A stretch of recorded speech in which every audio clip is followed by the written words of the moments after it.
اور فیصلہ ہو چکا۔ نارملی جبریل یا فرشتے نبیوں پہ آتے ہیں، انبیاء پہ آتے ہیں، لیکن مریم جو ہے نہ نبی تھیں نہ رسول تھیں، اس کے باوجود یہ واحد خاتون ہے جس کے اوپر فرشتے آتے تھے، جبریل آتے تھے۔ تو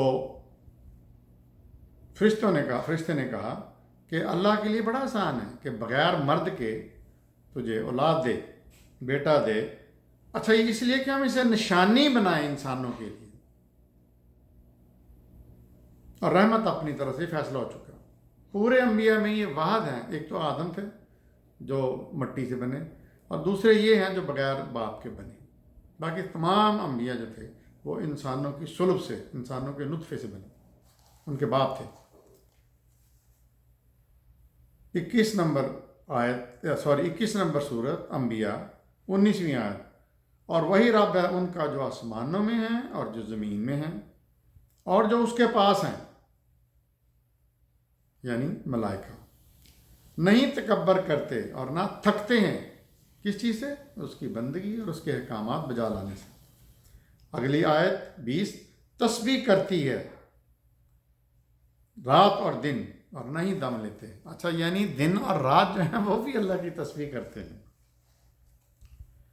103 نمبر آیت انبیاء کی 21 جو سورت انبیاء چل رہی ہے اس کی 103 نمبر آیت، نہیں غمگین ہو گئے وہ انتہائی گھبراہٹ میں، اور استقبال کریں گے ان کے فرشتے کہ یہ وہ دن ہے جس کا تم سے وعدہ کیا جا رہا تھا۔ یعنی استقبال ہے مومن لوگوں کا، نیک لوگوں کا۔ اچھا، یہاں مومن لوگوں کے بارے میں بتاؤں، یہ اہل تشیع جو ہیں وہ اپنے آپ کو مومن کہتے ہیں، بلاتے بھی اپنے آپ کو مومن ہیں، لیکن قرآن کی روح سے مومن وہ ہے جو پوری طرح سے اللہ تعالیٰ کی بندگی کرتا ہے۔ سورہ حج 22ویں سورت 75 نمبر آیت، اللہ منتخب کر لیتا ہے فرشتوں میں سے اپنے رسول اور انسانوں میں سے۔ یہاں بتانا چاہ رہے ہیں اللہ تعالیٰ کہ رسول جو ہیں انسان بھی ہیں، فرشتے بھی ہیں میرے۔ فرقان 25 نمبر سورت 21ویں آیت، اور کہتے ہیں لوگ جو امید نہیں رکھتے ہم سے ملنے کی، اللہ خود کہہ رہے ہیں کہ کیوں نہیں نازل کیے ہم پر فرشتے یا دیکھتے ہم اپنے رب کو۔ یہ مضمون پہلے بھی بات ہو چکی ہے۔ 22ویں، جس دن دیکھیں گے فرشتوں کو نہیں ہوگی ان کے لیے کوئی خوشخبری۔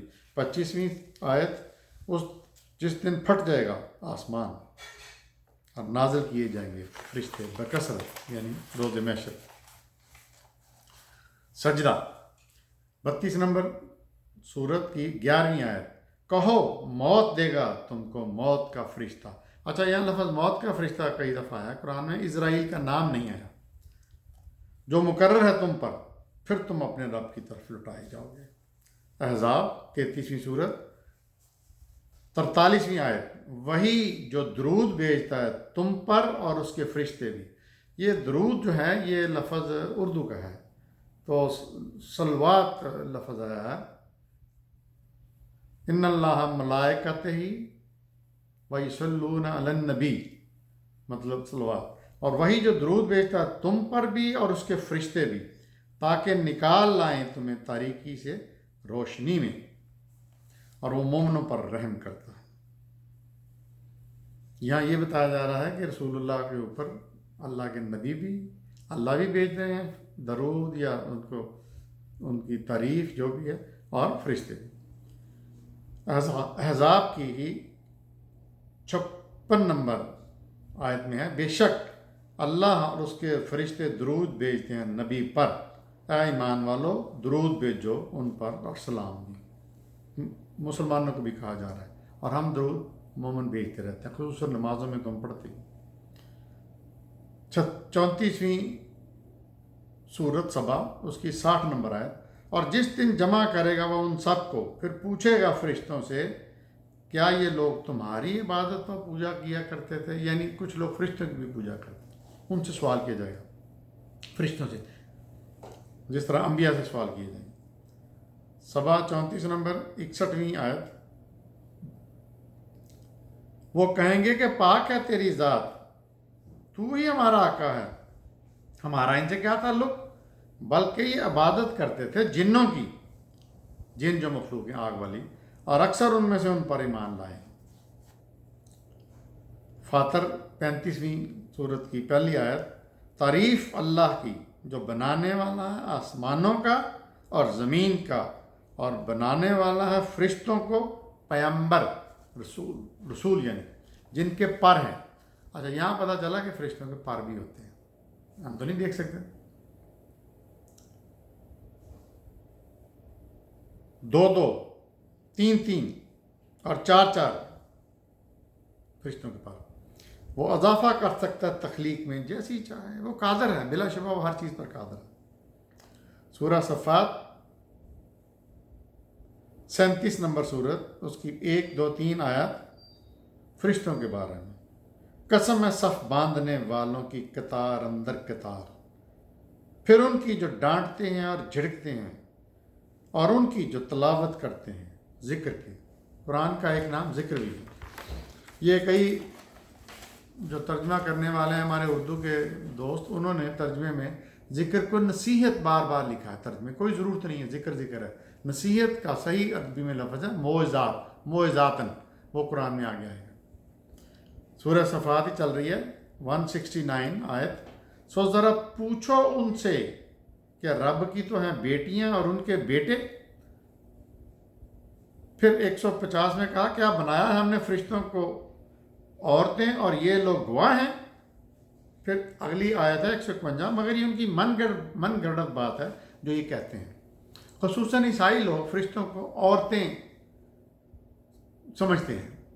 آپ نے دیکھا ہوگا کہ ان کے جو چرچ جاتے ہیں تو چرچ میں وہ خوبصورت عورتوں کی پروں کے ساتھ تصویریں لگی ہوئی ہیں، اور یہ ان کی جو باقی کتابوں میں بھی وہ اس طرح کی تصویریں ہیں، تو یہ ان کو عورتیں کہتے ہیں کہ فرشتے فیمیل ہیں۔ تو اللہ ان کا جواب دے رہا ہے کہ من گڑت باتیں۔ اچھا، یہ اور بھی بات بڑی بحث چلتی ہے کئی دفعہ یہ ہمارے سو کالڈ آج کل کی سوسائٹی میں، کہ اللہ عورت ہے کہ مرد ہے، فرشتے عورت ہے کہ مرد ہیں۔ نور کی جو چیز ہے اس کی کوئی سیکس نہیں ہے، اللہ بھی نور ہے اور فرشتے بھی نور ہیں، ان کی سیکس نہیں ہے۔ فرشتوں میں تو شہوت ہوتی نہیں ہے، وہ تو نور ہے۔ تو میل فیمیل کہاں سے؟ میل فیمیل وہاں آئیں گے جہاں شہوت ہوگی، جہاں پہ سیکس ہوگا، تو وہ پاک ہیں، ان کی کوئی سیکس نہیں ہے، یعنی کوئی جینڈر نہیں ہے، نہ مرد ہے نہ عورت ہے، لیکن پڑھا اسی طرح جاتا ہے جیسے وہ مرد ہیں۔ سورہ سواد 38 سورت ہے، 21ویں آیت ہے، اور کیا تم کو پہنچی خبر مقدمے والوں کی جب گھس آئے محراب میں؟ 22 نمبر، جب وہ پہنچے وہ داؤد کے پاس تو وہ گھبرا گئے انہیں دیکھ کر، کہا انہوں نے ڈریے نہیں، ہم مقدمے کے فریق ہیں، ہم میں سے ایک نے دوسرے پر زیادتی کی ہے، سو فیصلہ کر دیجئے ہمارے درمیان حق کے ساتھ، اور بے انصافی نہ کریں، اور ہماری رہنمائی کریں سیدھے راستے کی طرف۔ نمبر 23 نمبر آیت، دراصل یہ میرا بھائی ہے جس کی 99 دمبیاں ہیں اور میری ایک ہی دمبی ہے، اب یہ کہتا ہے کہ تو وہ بھی میرے حوالے کر دے، اس نے مجھے دبا لیا ہے۔ پھر 24 نمبر آیت، کہا داؤد نے، بلا شبہ یہ ظلم کیا اس نے تم پر مطالبہ کر کے تیری دمبی کو اپنے دمبیوں میں ملانے کا، اور سمجھ گیا داؤد کہ ہم نے دراصل اس کی آزمائش کی ہے، سو اس نے معافی مانگی اپنے رب سے اور سجدے میں گر گیا اور رجوع کیا، معافی کی۔ یہ حضرت داؤد علیہ السلام کا واقعہ ہے۔ داؤد جن کو زبور دی گئی تھی، بہت بڑے پیغمبر تھے، اور وہ لحن موسیقی بھی ان سے منسوب ہے کہ وہ بہت اچھا، کوئی اس کی آواز بھی تھی اور وہ ایک ساز بھی بجاتے تھے۔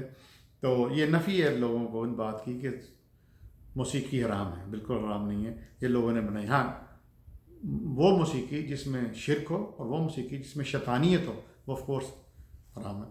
تو خیر، یہ سورہ سواد 38 کی 21 سے 24 نمبر آیت میں پورے واقعہ کا ذکر ہے۔ جس طرح ہم نے بتایا تھا حضرت سلیمان علیہ السلام کے جو ان کے بیٹے ہیں، ان کے بھی زمانے میں 2 فرشتے، ہاروت ماروت، ان کا بھی ذکر تھا۔ اب یہ فرشتے بھی یہاں پہ آئے، ابراہیم علیہ السلام پہ بھی فرشتے آئے، لوط علیہ السلام پہ بھی فرشتے آئے، پیغمبروں کے پاس آتے ہیں۔ تو یہ ایک اللہ تعالیٰ نے حضرت داؤد کی آزمائش کی، وہ کچھ تھوڑے سے غلط طرف چل گئے تھے تو اللہ نے اصلاح کرنے کے لیے یہ فرشتے بھیجے، تو وہ انہوں نے معافی مانگی، رجوع کیا۔ یہ ہوتا ہے، یہ پیغمبروں سے ہو جاتا ہے، جیسے یونس علیہ السلام سے ہوئی، حضرت موسیٰ علیہ السلام سے غلطی ہوئی، تو یہ ہوتی ہیں۔ یہ کہنا کہ انبیاء سے نہیں ہوتی ہیں، قرآن میں ذکر ہے پھر وہ معافی مانگتے ہیں. جس طرح حضرت آدم علیہ السلام غلطی ہوئی, شیطان کے پیچھے لگ گئے, تو اللہ نے کہا نکل جاؤ یہاں سے, تو اس طرح کر کے. تو اس کی ڈیٹیل میں نہیں بتاؤں گا, بتا دیا کہ یہ آزمائش اللہ نے کی تھی حضرت داؤد کی. تو یہاں پہ میں اس لیکچر کو ختم کرتا ہوں. دیکھتے رہیے میرا چینل ریئل اسلام ٹی وی, اور خود بھی قرآن پڑھیے. یہ ہر بندہ اگر خود قرآن پڑھے گا تو یہ مولوی کی ضرورت ختم ہو جائے گی. مولانا جو قرآن نہیں پڑھتے دوسری باتیں کرتے.